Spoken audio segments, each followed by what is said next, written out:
CEC wa githomo, mathako na mbeũ njĩthĩ kaunti-ini ya Kajiado Jeremiah Ole Ncharo niwe wa ica ikuhĩ gũikio nja agiikuirwo uhuthiri muuru wa wabici, uhuthiri wa kigina kia muingi, ugai muuru wa kigina kia basari hamwe na ingĩ. The committee noted that Ward Basari Committee for Kekonyokie, Rombo and Oloklani were irregularly appointed.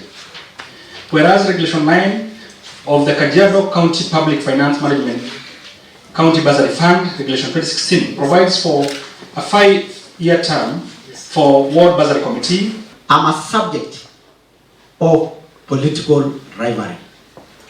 But it is important for each one of you to know that I am an individual, I have a life to live, I have a name to protect, and would like to beseech this house to spare me, because the mistakes that are there that have been cited does not amount to gross violation. Thiini wa dereti Mbunge-Ini ya Kajiado, MCA 21 nio maraikirie kura ya kumuhagura na beno igikira na MCA umwe hari 20 aria marareganaga na guikio nja kwa Ole Ncharo. Honorable members, the Select Committee report to remove from office the Honorable Jeremiah Ole Ncharo, the current County Executive Committee member for Education, Vocational Training, Youth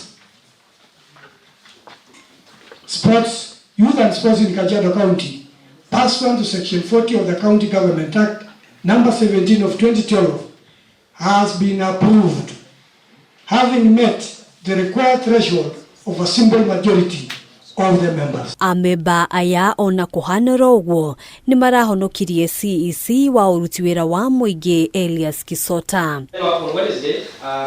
Maya mokite thutha wa Mbunge-Ino kurega kuhitukia maritwa ma andu atatu aria mendekithitio kuihuria iturwa ngurani ndudu ya minister thirikari-ini ya Governor Ole Ncharo igitigwo itari nginyaniru kwa ihinda riri yakiamura andu atatu kunyitirira iturwa cia CEC.